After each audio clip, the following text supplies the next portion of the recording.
Hi, welcome to our channel. இந்த வீடியோவில் நம்ம டைப்ஸ் ஆஃப் கம்யூனிகேஷனை பற்றி டீட்டெயிலாக பார்ப்போம். ஜென்ரலாக டைப்ஸ் ஆஃப் கம்யூனிகேஷனை பற்றி தெரிஞ்சுக்கிறதுக்கு முன்னாடி நம்ம கம்யூனிகேஷன் அப்படிங்கிறது என்ன அப்படிங்கிறத பற்றி தெரிஞ்சுக்கணும். ஸோ கம்யூனிகேஷன் அப்படின்னா என்னென்னா, ரெண்டு நபர்களுக்கு இடையில் இருக்கக்கூடிய ஒரு தகவல் பரிமாற்றத்தை தான் நம்ம கம்யூனிகேஷன் சொல்லுவோம். ஜென்ரலாக ஒரு பேசிக் கம்யூனிகேஷனில் என்னென்னலாம் இன்வால்வ் ஆகிருக்கும் அப்படின்னு பார்த்தோம்னா, first one centre. So centre அப்படிங்கிறவங்க யாருன்னா, யார் ஒரு இன்ஃபர்மேஷனை அனுப்புகிறாங்களோ அவங்கள தான் நம்ம சென்டர்னு சொல்லுவோம். Next one message. மெசேஜுங்கிறது இங்கே என்னென்னா, என்ன டைப் ஆஃப் இன்ஃபர்மேஷன், அதாவது வீடியோவா, ஆடியோவா, சாங்ஸா, இமேஜா, இந்த மாதிரியான என்ன டைப் ஆஃப் இன்ஃபர்மேஷன் அல்லது என்ன ஃபார்ம் ஆஃப் இன்ஃபர்மேஷன் கன்வே ஆகுது, அதை தான் நம்ம மெசேஜ்னு சொல்லுவோம். Next one media. மீடியா அப்படிங்கிறது என்னென்னா, நம்மளோட இன்ஃபர்மேஷன் எந்த டைப் ஆஃப் சேனல் மூலியமாக அனுப்பப்படுது, அதுதான் நம்ம மீடியான்னு சொல்லுவோம். Next one receiver. ஜென்ரலாக ரிசீவர் அப்படிங்கிறது யாருன்னா, யார் ஒரு இன்ஃபர்மேஷனை ரிசீவ் பண்ணுறாங்களோ அவங்கள தான் நம்ம ரிசீவர்னு சொல்லுவோம். Next one feedback. ஜென்ரலாக ஃபீட்பேக் அப்படிங்கிறது என்னென்னா, ஒரு ரிசீவர் சென்டர் அனுப்பக்கூடிய விஷயங்களை எந்த அளவுக்கு புரிஞ்சுக்கிட்டு அதுக்கு ரிப்ளை பண்ணுறாங்களோ அதை தான் நம்ம ஃபீட்பேக்னு சொல்லுவோம். Next one barrier. ஸோ இங்கே இந்த கம்யூனிகேஷன் நடக்கிறதுக்கு எதெல்லாம் தடையாக இருக்கும் அதை தான் நம்ம பேரியர்னு சொல்லுவோம். இப்போ நம்ம டைப்ஸ் ஆஃப் கம்யூனிகேஷனை பற்றி டீட்டெயிலாக பார்ப்போம். ஜென்ரலாக கம்யூனிகேஷனை நம்ம ரிலேஷன்ஷிப்பை வச்சு intrapersonal communication, interpersonal communication, group communication, mass communication சொல்லி கிளாஸிஃபை பண்ண முடியும். சேனலை பொறுத்து கம்யூனிகேஷனை verbal communication, written communication, oral communication, non verbal communication சொல்லி கிளாஸிஃபை பண்ண முடியும். நெக்ஸ்ட் ஒன் டைரக்ஷனை பொறுத்து கம்யூனிகேஷனை vertical communication, lateral communication or horizontal communication, diagonal communication, circular communication, upward communication, downward communication classify பண்ண முடியும். நெக்ஸ்ட் கம்யூனிகேஷனோட ஸ்டைலை பொறுத்து அதை ஃபார்மல் கம்யூனிகேஷன், இன்ஃபார்மல் கம்யூனிகேஷன் சொல்லி நம்மளால் கிளாஸிஃபை பண்ண முடியும். இப்போ ஒவ்வொரு கம்யூனிகேஷனாக டீட்டெயிலாக பார்ப்போம். First one intrapersonal communication. Intrapersonal communication, இந்த இன்ட்ராபர்சனல்ங்கிற இந்த வேர்டை ஃபஸ்ட்டு டிஃபைன் பண்ணது யாருன்னா லிண்டா லிடர்மேன். இவர் 1996 ஃபஸ்ட்டு இதை இன்ட்ரடியூஸ் பண்ணார். ஜென்ரலாக இன்ட்ராபர்சனல் கம்யூனிகேஷன் அப்படிங்கிறது talk to myself, within myself, அதாவது எந்தெந்த மாதிரியான கம்யூனிகேஷன் நமக்குள்ளேயே நடக்குதோ அதை தான் நம்ம இன்ட்ராபர்சனல் கம்யூனிகேஷன் சொல்லுவோம். ஃபார் எக்ஸாம்பிள் மெடிடேஷன், ஒரு தியானம் பண்ணும்போது நம்மளுக்குள்ளேயே ஒரு கம்யூனிகேஷனை கிரியேட் பண்ணுவோம். ஸோ அந்த டைம்லையும் அண்ட் கண்டம்ப்ளேஷனுங்கிறது ஒரு ஆழ்ந்த சிந்தனை, இந்த மாதிரியான விஷயங்களையும் ப்ரேயிங் டு காட். ஸோ ஒரு ப்ரேயர் நடக்கும்போதோ அல்லது ஆக்ட்ஸ் ஆஃப் இமேஜினேஷன், ஒரு விஷயத்தை இமேஜின் பண்ணி பார்க்கும்போதோ, ரீகால் அண்ட் மெமரி, நம்ம ஏதாவது ஒரு பாஸ்ட்டில் நடந்த விஷயத்தை மெமரி பண்ணி பார்க்குறோம் அல்லது ரீகால் பண்ணி பார்க்குறோம், அந்த டைம்லையும் இந்த இன்ட்ராபர்சனல் கம்யூனிகேஷன் நடக்கும். ஸோ ஜென்ரலாக எவாலுவேஷன் அண்ட் ஜட்ஜ்மெண்ட். ஸோ ஒரு விஷயம் இந்த விஷயம் சரியாக இருக்குமா இருக்காதா அப்படிங்கிற மாதிரி ஒரு ஜட்ஜ் பண்ணுறோம் அப்படின்னா அந்த டைம்லையும் இந்த இன்ட்ராபர்சனல் கம்யூனிகேஷன் நடக்கும். ஸோ ரொம்ப ரியல் டைமில் ஒரு அதிகமாக யூஸ் பண்ணக்கூடிய ஒரு இன்ட்ராபர்சனல் கம்யூனிகேஷன் என்னென்னு பார்த்தோம்னா, ரீடிங் நியூஸ் பேப்பர். ஸோ ஒரு நியூஸ் பேப்பரை ரீட் பண்ணுறதும் இந்த இன்ட்ராபர்சனல் கம்யூனிகேஷன் கீழே தான் வரும். ஜென்ரலாக இன்ட்ராபர்சனல் கம்யூனிகேஷனுங்கிறது பிஃபோர் இண்டல்ஜ் அப்படின்னு சொல்லுவாங்க. அதாவது ஒரு விஷயத்தை ஒரு ஆக்ட் பண்ணுறதுக்கு முடியுமா, அதாவது ஈடுபடுறதுக்கு முன்னாடி இந்த இன்ட்ராபர்சனல் கம்யூனிகேஷன் நடக்கும். ஜென்ரலாகவே இந்த இன்ட்ராபர்சனல் கம்யூனிகேஷனுங்கிறது அன்பிளான்டாக இருக்கும், ஒரு நேச்சரான விஷயமா இருக்கும். ஒரு பிளான் பண்ணி இந்த டைமில் தான் இந்த ஒரு கம்யூனிகேஷன் நடக்கணும் அப்படிங்கிற மாதிரி இல்லாமல் எந்த டைமில் வேணாலும் நடக்கலாம். உள்ளார்ந்த விஷயங்களோ அல்லது வெளிப்புற விஷயங்களோ இந்த இன்ட்ராபர்சனல் கம்யூனிகேஷனை ட்ரிகர் பண்ணுறதுக்கு சான்சஸ் இருக்குது. Next one interpersonal communication. ஜென்ரலாக இந்த இன்டர்பர்சனல் கம்யூனிகேஷனுங்கிறது ஒரு ஃபேஸ் டு ஃபேஸ் கம்யூனிகேஷனாக இருக்கும், அதாவது டயாடிக் இன் நேச்சர்னு சொல்லுவாங்க. ரெண்டு பேருக்கு இடையில இருக்கக்கூடிய ஒரு கம்யூனிகேஷனாக இந்த இன்டர்பர்சனல் கம்யூனிகேஷன் இருக்கும். ஜென்ரலாகவே ஒரு சென்டர் ரிசீவர் ரெண்டு பேருமே மெசேஜ் சென்ட் பண்ணவும் முடியும், ரிசீவ் பண்ணவும் முடியும். இந்த இன்டர்பர்சனல் கம்யூனிகேஷனுங்கிறது ஜென்ரலாக ஒரு ஃபார்மல் கம்யூனிகேஷனோ, இன்ஃபார்மல் கம்யூனிகேஷனோ, வெர்பல் கம்யூனிகேஷனாவோ அல்லது ஒரு நான் வெர்பல் கம்யூனிகேஷனாவோ இருக்கலாம். இந்த கம்யூனிகேஷன் எங்கே வேணாலும் அக்கர் ஆகும், அதாவது எந்த சுச்சுவேஷன் அல்லது எந்த பிளேஸில் வேணாலும் இது அக்கர் ஆகும். ஜென்ரலாக இந்த இன்டர்பர்சனல் கம்யூனிகேஷனுங்கிறது words, sounds, facial gesture, posture, expression, அதாவது ஒரு சவுண்டு மூலியமாகவோ அல்லது ஒரு வேர்ட்ஸாவோ அல்லது நம்மளோட முகபாவனை, தோரணை, இந்த மாதிரியான விஷயங்கள் மூலியமாக இந்த கம்யூனிகேஷன் நடக்கலாம். ஜென்ரலாக இதை ஒரு எஃபெக்டிவ் கம்யூனிகேஷன் அப்படின்னு சொல்லுவோம். ஏன் அப்படின்னா, நம்ம ரெண்டு பேருக்கு இடையில இருக்கக்கூடிய ஒரு கம்யூனிகேஷனாக இருக்கிறதுனால இமீடியட்டாக ஃபீட்பேக் கிடைக்கும். அதாவது ரிசீவர் இன்ஃபர்மேஷனை எந்த அளவுக்கு புரிஞ்சுக்கிட்டு ரிப்ளை பண்ணுறாங்க அப்படிங்கிற மாதிரி இந்த இமீடியட் ஃபீட்பேக் கிடைக்கும். அதாவது கம்யூனிகேஷன் நடக்கக்கூடிய ரெண்டு பேரும் பக்கத்தில் இருக்கிறனால, அதாவது ஃபேஸ் டு ஃபேஸ் கம்யூனிகேஷனாக இருக்கிறதுனால இது எமோஷ்னல் ரிலேட்டடான ஒரு கம்யூனிகேஷனாக இருக்கும். ஃபார் எக்ஸாம்பிள் மோட்டிவேட் பண்ணுறதோ அல்லது என்கரேஜ் பண்ணுறதோ அல்லது ஒரு ஒர்க்கை கோஆர்டினேட் பண்ணுறதோ, இந்த மாதிரியான விஷயங்களுக்கு இந்த கம்யூனிகேஷன் யூஸ்ஃபுல்லாக இருக்கும். Next efficacy depends upon mutual relationship. So இந்த கம்யூனிகேஷனோட எஃபெக்டிவ்னஸ் அப்படிங்கிறது எதை டிபெண்ட் பண்ணியிருக்கும் அப்படின்னா, இந்த கம்யூனிகேஷன் நடக்கக்கூடிய ரெண்டு பேரோட மியூச்சுவல் ரிலேஷன்ஷிப்பை பொறுத்து தான் இந்த கம்யூனிகேஷன் இருக்கும். ஃபார் எக்ஸாம்பிள் ரெண்டு பேரும் ஒரு நல்ல அண்டர்ஸ்டாண்டிங்கில் இருக்காங்க அப்படின்னா அந்த டைமில் இந்த கம்யூனிகேஷன் ரொம்பவே எஃபெக்டிவாக இருக்கும். Next one maybe leads to grapevine. அதாவது சில நேரத்தில் ஒரு ரூமரோ அல்லது வதந்தியோ ஆகிறதுக்கான வாய்ப்பும் இந்த கம்யூனிகேஷனில் இருக்குது. Next one, it can be one way or two way. So ஜென்ரலாக இந்த கம்யூனிகேஷன் ஒரு ஒன் வே ப்ராசஸாவோ அல்லது டூ வே ப்ராசஸாவோ கூட இருக்கலாம். ஃபார் எக்ஸாம்பிள் ஒன் வேன்னு சொல்லும்போது ஒரு வாக்கி டாக்கியில் ஒரு கம்யூனிகேஷன் நடக்குது அப்படின்னா ஒரு டைமில் ஒருத்தர் மட்டும் தான் பேச முடியும். ஸோ அந்த மாதிரி டைமில் இது ஒன் வே கம்யூனிகேஷனாக இருக்கும். Next one, two way communication. ஜென்ரலாக நம்ம மொபைலில் கால் பண்ணி பேசுகிறோம் அப்படின்னா அந்த டைமில் ரெண்டு பேருமே சென்டர் அண்ட் ரிசீவர் ரெண்டு பேருமே ஒரே டைமில் பேசவும் முடியும், கேட்கவும் முடியும். ஸோ அந்த மாதிரியான ப்ராசஸை நம்ம டூ வே கம்யூனிகேஷன் சொல்லுவோம். ஸோ இந்த இன்டர்பர்சனல் கம்யூனிகேஷனுங்கிறது ஜென்ரலாக ஒன் வே ப்ராசஸாவோ அல்லது டூ வே ப்ராசஸாவோ இருக்கும். Next one, group communication. ஜென்ரலாக குரூப் கம்யூனிகேஷனுங்கிறது எப்போ அக்கர் ஆகும் அப்படின்னு பார்த்தோம்னா ஒரு குரூப் ஆஃப் பீப்புள் அசம்பிள் ஆகிற இடத்துல இந்த குரூப் கம்யூனிகேஷன் நடக்கும். ஸோ இந்த குரூப் ஆஃப் பீப்புள்னு சொல்லும்போது இது ஸ்மால் நம்பர் ஆஃப் குரூப்பாகவும் இருக்கலாம் அல்லது லார்ஜ் குரூப்பாகவும் இருக்கலாம். Next, it is extension of interpersonal communication.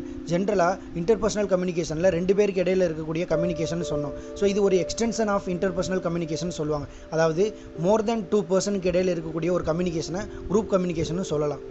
For example classroom, working place, public meeting இந்த மாதிரி இடத்துலலாம் இந்த குரூப் கம்யூனிகேஷன் தான் அதிகமாக பயன்படுத்தப்படும். Next, people together to exchange information. ஜென்ரலாக ஒரு குரூப் ஆஃப் பீப்புள் அசம்பிள் ஆகி அவங்களோட இன்ஃபர்மேஷனை எக்ஸ்சேஞ்ச் பண்ணுறாங்க அப்படின்னா அந்த டைம்லையும் இந்த குரூப் கம்யூனிகேஷன் நடக்கும். Next one, collective decision making. So ஒரு டெசிஷன் மேக்கிங்கான ஒரு விஷயத்துக்கு ஒரு குரூப் ஆஃப் பீப்புள் அசம்பிள் ஆகி அவங்க ஒரு டெசிஷனை கிரியேட் பண்ணுவாங்க. ஸோ அந்த மாதிரி டயத்துலையும் இந்த குரூப் ஆஃப் கம்யூனிகேஷன் யூஸ் ஆகும். Next one, helps in bringing about changes in attitude and beliefs. So attitude, beliefs இந்த மாதிரியான விஷயங்களை சேஞ்சஸை கொண்டு வரதுக்கும் இந்த குரூப் கம்யூனிகேஷன் யூஸ்ஃபுல்லாக இருக்கும். Next one, mass communication. ஜென்ரலாக இந்த மாஸ் கம்யூனிகேஷனை மீடியேட்டட் கம்யூனிகேஷன் அப்படின்னு சொல்லுவாங்க. அதே மாதிரி இந்த மாஸ் கம்யூனிகேஷன் எப்போ யூஸ் ஆகும் அப்படின்னா ஒரு மாஸ் ஆடியன்ஸ், அதாவது லார்ஜ் குரூப் ஆஃப் பீப்புளுக்கு இடையில ஒரு கம்யூனிகேஷன் நடக்குது அப்படின்னா அந்த டைமில் மாஸ் கம்யூனிகேஷன் யூஸ்ஃபுல்லாக இருக்கும். நெக்ஸ்ட், இந்த மாஸ் கம்யூனிகேஷனில் யூஸ் பண்ணக்கூடிய சேனலை நம்ம மாஸ் மீடியான்னு சொல்லுவோம். For example TV, radio, news paper, magazine இந்த மாதிரியான விஷயங்களை நம்ம மாஸ் மீடியான்னு சொல்லுவோம். கம்யூனிகேஷனுங்கிற இந்த என்டையர் யூனிட்லேருந்து மாஸ் அண்ட் சோசியல் மீடியா ரிலேட்டடாக ஒரு டாபிக் இருக்குது. அதுலேருந்து ஒரு கொஸ்டின் கேட்குறதுக்கு சான்ஸ் இருக்குது. ஸோ அந்த டாப்பிக்கில் நம்ம இந்த மாஸ் கம்யூனிகேஷனை பற்றி டீட்டெயிலாக பார்ப்போம். Next one, verbal communication. இந்த வெர்பல் கம்யூனிகேஷனை ஜென்ரலாகவே நம்ம வேர்ட்ஸ் ரிலேட்டடான விஷயங்களை யூஸ் பண்ணுவோம். ஸோ வேர்ட்ஸ் ரிலேட்டடான ஒரு விஷயத்தை நம்ம யூஸ் பண்ணுறதுனால நம்ம ஒரு அக்ரானிமை நம்ம ஞாபகம் வச்சுக்கணும். அதாவது கிஸ் அப்படிங்கிறது என்ன அப்படின்னா keep it short and simple. So நம்ம சொல்ல வர வேண்டிய விஷயத்தை ஷார்ட் அண்ட் கிறிஸ்பியாக சொல்லணும். ஸோ அதை தான் நம்ம கிஸ் அப்படிங்கிற ஒரு அக்ரானிமை வச்சு இந்த வெர்பல் கம்யூனிகேஷனை, எஃபெக்டிவ்னஸ் ஆஃப் வெர்பல் கம்யூனிகேஷனை நம்ம டிஃபைன் பண்ணுவோம். Next, communicator must be empathetic. இது ஒரு முக்கியமான பாயிண்ட். இந்த பாயிண்ட்லேருந்து ஏற்கனவே ஒரு கொஸ்டினும் கேட்டிருக்காங்க. அதாவது இதுக்கு என்ன மீனிங் அப்படின்னு பார்த்தோம்னா கம்யூனிகேட் பண்ணக்கூடிய ஒரு நபர் ரிசீவ் பண்ணக்கூடியவங்களோட ஒரு மனநிலையை கண்டிப்பாக புரிஞ்சு வச்சுருக்கணும். ஸோ அதை தான் கம்யூனிகேட் மஸ்ட் பி எம்பத்தட்டிக்னு சொல்லுவாங்க. நெக்ஸ்ட், இந்த வெர்பல் கம்யூனிகேஷன் ஜென்ரலாக ஒரு ஓரல் கம்யூனிகேஷனாவோ அல்லது ஒரு ரிட்டன் கம்யூனிகேஷனாவோ இருக்கும். Next one, oral communication. ஜென்ரலாக ஓரல் கம்யூனிகேஷனுங்கிறது நம்ம ரியல் லைஃப்பில் நம்ம ஒரு கம்யூனிகேஷனை பண்ணுறோம் அப்படின்னாலே அது ஒரு ஓரல் கம்யூனிகேஷனாக தான் இருக்கும்.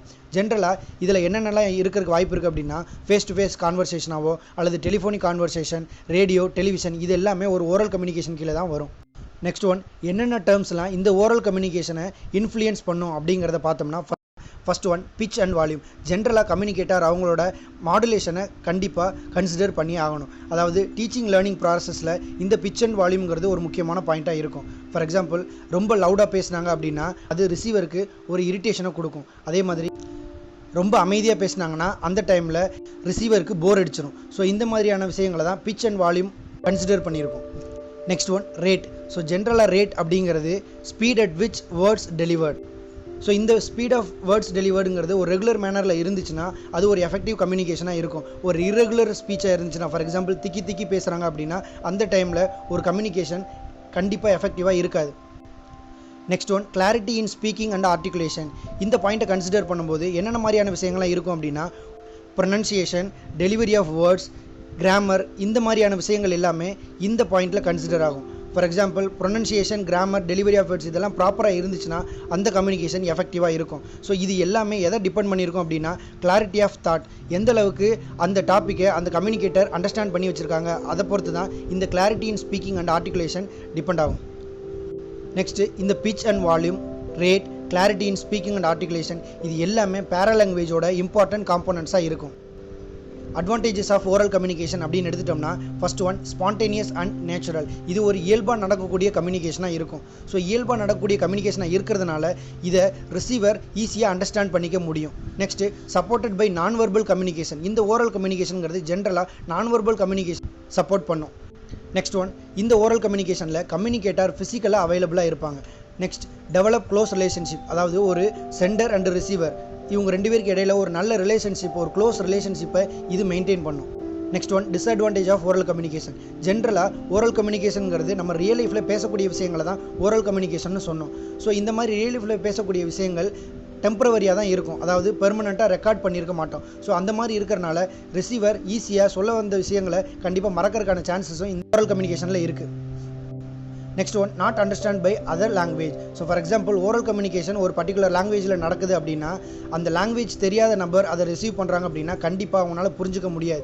இது ஒரு பெரிய டிஸ்அட்வான்டேஜாக இருக்கும். Next one, return communication. ஜென்ரலாக ரிட்டன் கம்யூனிகேஷன் அப்படிங்கிறது ஒரு பிரிண்டட் மெட்டீரியலாவோ அல்லது ஒரு ஹேண்ட் ரிட்டன் மெட்டீரியலாவோ இந்த கம்யூனிகேஷன் நடக்கும். For example sign, symbol, pictures, graphs இந்த மாதிரியான விஷயங்களை ஒரு பேப்பரில் ரிட்டன் ஸ்டேட்மெண்ட்டாக வச்சு அதை நம்ம கம்யூனிகேட் பண்ணுறோம் அப்படின்னா அந்த டைமில் ரிட்டன் கம்யூனிகேஷன் யூஸ் ஆகும்.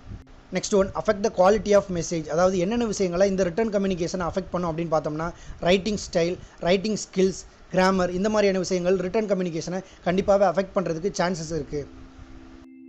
நெக்ஸ்ட் ஒன், இந்த ரிட்டன் கம்யூனிகேஷன் எது மூலியமாக நடக்கும் அப்படின்னு பார்த்தோம்னா ஒரு மெயில், லெட்டர், ரிப்போர்ட் இந்த மாதிரியான விஷயங்களில் இந்த ரிட்டன் கம்யூனிகேஷன் நடக்கிறதுக்கு நிறைய சான்சஸ் இருக்குது. நெக்ஸ்ட் ஒன், இந்த ரிட்டன் கம்யூனிகேஷன் ஜென்ரலாக எங்கே அதிகமாக பயன்படுத்தும் அப்படின்னா ஒரு பிஸ்னஸ் ஆர்கனைசேஷனில் இதை அதிகமாக பயன்படுத்தும். இந்த ரிட்டன் கம்யூனிகேஷனை நம்ம ஜென்ரலாக இன்டர்னல் கம்யூனிகேஷன், எக்ஸ்டர்னல் கம்யூனிகேஷன் சொல்லி ரெண்டாக டிவைட் பண்ண முடியும். அதாவது இன்டர்னல் கம்யூனிகேஷனுங்கிறது வித்தின் த ஆர்கனைசேஷன், அதாவது ஒரு ஆர்கனைசேஷனில் இருக்கக்கூடிய கொலீக்ஸ், எம்ப்ளாயீஸ்க்குள்ளே நடக்கக்கூடிய விஷயங்களை இன்டர்னல் கம்யூனிகேஷன் சொல்லுவோம். நெக்ஸ்ட் ஒன், எக்ஸ்டர்னல் கம்யூனிகேஷன், அதாவது அவுட் ஆஃப் த ஆர்கனைசேஷன். இப்போ ஃபார் எக்ஸாம்பிள் ஒரு எம்ப்ளாய்க்கும் ஒரு கஸ்டமருக்கும் இடையில நடக்கக்கூடிய ஒரு கம்யூனிகேஷனை நம்ம எக்ஸ்டர்னல் கம்யூனிகேஷன் சொல்லுவோம். இன்னொரு முக்கியமான பாயிண்ட் என்ன அப்படின்னு பார்த்தோம்னா ஓரல் கம்யூனிகேஷனும் இன்டர்னல் அண்ட் எக்ஸ்டர்னல் கம்யூனிகேஷனாக டிவைட் பண்ணுவோம். ஸோ இதுவும் நீங்கள் ஞாபகம் வச்சக்கூடிய ஒரு பாயிண்ட். நெக்ஸ்ட் ஒன், இந்த ரிட்டன் கம்யூனிகேஷன் என்னென்ன அட்வான்டேஜ் அப்படின்னு பார்த்தோம்னா ஜென்ரலாகவே ரிட்டன் கம்யூனிகேஷனில் நம்ம சென்ட் பண்ணுறதுக்கு முன்னாடி அந்த பர்டிகுலர் இன்ஃபர்மேஷனை நம்மளால் எடிட் பண்ண முடியும். அதே மாதிரி இப்படி எடிட் பண்ணுறதுனால நம்மளோட எரரை மினிமைஸ் பண்ண முடியும். ஜென்ரலாகவே இந்த ரிட்டன் கம்யூனிகேஷனை நம்ம ரெக்கார்ட் பண்ணிக்க முடியும், ஆட்டோமேட்டிக்காக ரெக்கார்ட் பண்ணிக்க முடியும். ஃபார் எக்ஸாம்பிள் ஒரு மெயிலை சென்ட் பண்ணுறோம் அப்படின்னா அதை சென்ட், டிராஃப்ட், சேவ் இந்த மாதிரியான ஆப்ஷன்ஸை பயன்படுத்தி நம்மளால் அந்த ரிட்டன் கம்யூனிகேஷனை சேவ் பண்ணிக்க முடியும். இந்த ரிட்டன் கம்யூனிகேஷன் ஜென்ரலாக ரிசீவருக்கு ஃபுல்லாக அண்டர்ஸ்டாண்ட் பண்ணுறதுக்கான ஒரு ஆப்ஷனை கொடுக்கும். Next, disadvantage of written communication. ஜென்ரலாக ரிட்டன் கம்யூனிகேஷனில் ஒரு ஸ்பான்டேனியஸ் ஃபீட்பேக் இருக்காது. அதாவது சென்டர் அண்ட் ரிசீவர் ஒரே டைமில் கம்யூனிகேஷன் பண்ண மாட்டாங்க. அதாவது ஃபார் எக்ஸாம்பிள் ஒரு சென்டர் மெயில் அனுப்புகிறாங்க அப்படின்னா அதை ரிசீவர் எப்போ வேணாலும் பார்க்கலாம். ஸோ அந்த மாதிரியான சுச்சுவேஷனில் இந்த ஸ்பான்டேனியஸ் ஃபீட்பேக்குங்கிறது இருக்காது.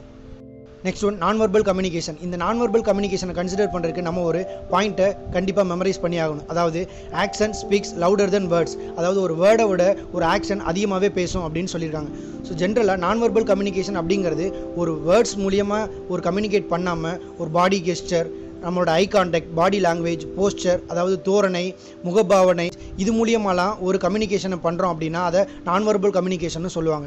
நெக்ஸ்ட்டு இந்த நான் வெர்பல் கம்யூனிகேஷன் ஜென்ரலாக ஒரு ரிசீவருக்கு நல்ல ஒரு இன்டர்பிரேஷனை கொடுக்கும், அதாவது ஒரு டீட்டெயில் எக்ஸ்பிளனேஷனை கொடுக்கும். நெக்ஸ்ட் ஒன், இந்த நான் வெர்பல் கம்யூனிகேஷனில் என்னென்ன எலமெண்ட்ஸ்லாம் இன்வால்வ் ஆயிருக்கு அப்படின்னு பார்த்தோம்னா first one appearance, next body language, next sounds. So ஜென்ரலாக அப்பியரன்ஸ், பாடி லாங்குவேஜ், சவுண்ட்ஸ் இந்த மூணுமே இந்த நான் வெர்பல் கம்யூனிகேஷனில் இன்வால்வ் ஆகிருக்கும். ஸோ ஒரு எஃபெக்டிவ் நான் வெர்பல் கம்யூனிகேஷன் அப்படிங்கிறது எப்போ நடக்கும் அப்படின்னா பாடி லாங்குவேஜ் 55%, வாய்ஸ் 38%, வேர்ட்ஸ் 7% இருக்கும்போது ஒரு நான் வெர்பல் கம்யூனிகேஷன் எஃபெக்டிவாக இருக்கும். Next one, formal communication. ஜென்ரலாக ஃபார்மல் கம்யூனிகேஷனில் ஒரு set of rules, regulations, protocols இதெல்லாம் கண்டிப்பாக ஃபாலோ பண்ணணும். ஃபார் எக்ஸாம்பிள் என்னென்ன ரூல்ஸ் அப்படிங்கிறத பார்த்தோம்னா ஃபர்ஸ்ட் ஒன், ஆர்கனைசேஷனல் ஸ்ட்ரக்சர். அதாவது ஒரு பர்டிகுலர் ஆர்கனைசேஷனோட ஸ்ட்ரக்சரை நம்ம ஃபாலோ பண்ணி ஆகணும். ஃபார் எக்ஸாம்பிள் காலேஜை கன்சிடர் பண்ணோம்னா ஒரு ஸ்டூடெண்ட் அவனோட ரிவன்ஸை ஃபஸ்ட்டு கிளாஸ் டீச்சர்கிட்ட கொண்டு போகணும். அந்த கிளாஸ் டீச்சர் அதுக்கப்புறம் ஹெட் ஆஃப் த டிபார்ட்மெண்ட்டை கொண்டு போகணும். ஹெட் ஆஃப் த டிபார்ட்மெண்ட் அதுக்கப்புறம் பிரின்சிபல்கிட்ட கொண்டு போகணும். ஸோ இந்த மாதிரியான ஸ்ட்ரக்சரை கண்டிப்பாக மெயின்டைன் பண்ணி ஆகணும். Next upwards or downwards hierarchy. So இந்த ஹையரார்கிங்கிறது அப்வர்ட்ஸாவோ அல்லது டவுன்வர்ட்ஸாவோ இருக்கலாம். ஃபார் எக்ஸாம்பிள், ஒரு பிரின்சிபல் காலேஜில் நடக்கக்கூடிய ஒரு ஃபங்க்ஷனுக்கு ஒரு சர்க்குலர் அனுப்புகிறாங்க அப்படின்னா அந்த principal first head of the டிபார்ட்மெண்ட்டுக்கு அனுப்பணும். Head of the department class டீச்சருக்கு அனுப்பணும். கிளாஸ் டீச்சர் ஸ்டூடெண்ட்ஸ்க்கு கன்வே பண்ணணும். ஸோ இந்த மாதிரி இது அப்வர்ட் ஆர் டவுன்வர்ட் ஹையரார்கியை மெயின்டைன் பண்ணலாம். Next one right language and pronunciation. அதாவது ஜென்ரலாக இந்த கம்யூனிகேஷன் நடக்கக்கூடிய சென்டர் அண்ட் ரிசீவருக்கு இடையில ஒரு ப்ராப்பர் லாங்குவேஜ் அண்ட் ப்ரொனன்சியேஷனை மெயின்டைன் பண்ணி ஆகணும். Next one informal communication. ஜென்ரலாக இன்ஃபார்மல் கம்யூனிகேஷன் அப்படிங்கிறது இந்த இடத்துல ஒரு செட் ஆஃப் ரெகுலேஷனோ ரூல்ஸோ ப்ரோட்டோகால்ஸோ கண்டிப்பாக ஃபாலோ பண்ண அவசியம் கிடையாது. இது ஜென்ரலாக சோசியல் நீட்ஸ் ஆஃப் எம்ப்ளாயிஸில் பயன்படும். நெக்ஸ்ட் ஒன் இன்ஃபார்மல் கம்யூனிகேஷனுங்கிறது இது ஒரு இன்டர்பர்சனல் கம்யூனிகேஷனாவோ அல்லது ஃபேஸ் டு ஃபேஸ் கம்யூனிகேஷனாவோ அல்லது ஒரு பாடி கெஸ்டர் கம்யூனிகேஷனாவோ கூட இருக்கலாம். ஜென்ரலாக இந்த கம்யூனிகேஷன் எப்போ நடக்கும் அப்படின்னு பார்த்தோம்னா ஃப்ரெண்ட்ஸ் அண்ட் ஃபேமிலிஸ் இவங்களுக்கு இடையில ஒரு கம்யூனிகேஷன் நடக்குதுன்னா அது இன்ஃபார்மல் கம்யூனிகேஷனாக தான் இருக்கும். ஜென்ரலாக இந்த இன்ஃபார்மல் கம்யூனிகேஷனில் டிஸ்டார்ஷன் அண்ட் ஃபில்டரிங் அக்கறை ஆகிறதுக்கு சான்சஸ் இருக்குது. அதாவது ஒரு ரூமரோ வதந்தியோ இந்த மாதிரியான விஷயங்கள் அக்கறை ஆகிறதுக்கு சான்சஸ் இருக்குது. Next one vertical communication. ஜென்ரலாக வெர்டிக்கல் கம்யூனிகேஷனுங்கிறது ஒரு ஃபார்மல் கம்யூனிகேஷனாக இருக்கும். இந்த வெர்டிக்கல் கம்யூனிகேஷன் ஒரு அப்வர்ட் கம்யூனிகேஷனாவோ அல்லது டவுன்வர்ட் கம்யூனிகேஷனாவோ இருக்கும். ஃபார் எக்ஸாம்பிள், அப்வர்ட் கம்யூனிகேஷனுங்கிறது பாட்டம் அப் அப்ரோச். அதாவது சபார்டினேட்டில் இருந்து ஹையர் அத்தாரிட்டிகிட்ட ஒரு கம்யூனிகேஷன் மூவ் ஆகுதுன்னா அதை நம்ம அப்வர்ட் கம்யூனிகேஷன் சொல்லுவோம். Next downward communication. டவுன்வர்ட் கம்யூனிகேஷனுங்கிறது டாப் டு பாட்டம் அப்ரோச். அதாவது ஹையர் அத்தாரிட்டியிலிருந்து சபார்டினேட்டுக்கு ஒரு கம்யூனிகேஷன் மூவ் ஆகுதுன்னா அதை டவுன்வர்ட் கம்யூனிகேஷன் சொல்லுவோம். ஸோ இந்த அப்வர்ட் அண்ட் டவுன்வர்ட் கம்யூனிகேஷனுங்கிறது ஜென்ரலாக வெர்டிக்கல் கம்யூனிகேஷன் கீழே தான் வரும். Next one horizontal communication. ஜென்ரலாக ஹரிசாண்டல் கம்யூனிகேஷன் அப்படிங்கிறது நம்ம லேட்ரல் கம்யூனிகேஷன் சொல்லுவோம். சம்டைம்ஸ் இதை பேரலல் கம்யூனிகேஷன் கூட சொல்லலாம். அதாவது இந்த ஹரிசாண்டல் கம்யூனிகேஷனுங்கிறது ஜென்ரலாக சேம் லெவல் ஹையரார்கியில் இருக்கக்கூடிய ஒரு குரூப் ஆஃப் பீப்புளுக்கு இடையில நடக்கக்கூடிய ஒரு கம்யூனிகேஷனாக இருக்கும்.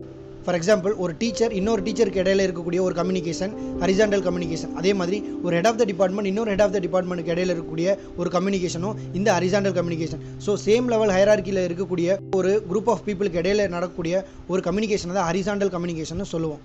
நெக்ஸ்ட் இந்த ஹரிசாண்டல் கம்யூனிகேஷன் ஃபார்மல் கம்யூனிகேஷனாவோ அல்லது ஒரு இன்ஃபார்மல் கம்யூனிகேஷனாவோ கூட இருக்கலாம். ஒரு மோஸ்ட் எஃபெக்டிவ் கம்யூனிகேஷன் எடுத்துட்டோம்னா இந்த ஹரிசாண்டல் கம்யூனிகேஷனாக தான் இருக்கும். Next not stalled by chain of command method. அதாவது இந்த கம்யூனிகேஷனில் ஒரு பர்டிகுலர் ஆர்டர் போட்டு கம்யூனிகேஷன் நடக்கிறதுக்கான சான்சஸ் கிடையாது. ஏன்னா இது சேம் லெவலில் நடக்கிறதுனால இந்த இடத்துல ஆர்டருங்கிற விஷயமே இதில் வராது. Next amount of horizontal communication அப்படிங்கிறது அந்த பர்டிகுலர் இன்டர் டிபெண்டன்ஸ் ஆஃப் டிபார்ட்மெண்ட்டை பொறுத்து இந்த அமௌண்ட் ஆஃப் ஹரிசாண்டல் கம்யூனிகேஷன் இருக்கும். Next one diagonal communication. டயக்னல் கம்யூனிகேஷனில் நம்ம ஹைரார்கிக்கல் பைண்டிங்ஸே ரிமூவ் பண்ணிடுவோம். அதாவது ஒரு ஹைரார்கியை மெயின்டைன் பண்ணணும்னு அவசியமே கிடையாது. ஸோ இந்த மாதிரி பண்ணுறதுனால ஒரு நல்ல ரிலேஷன்ஷிப்பை பில்ட் பண்ண முடியும்.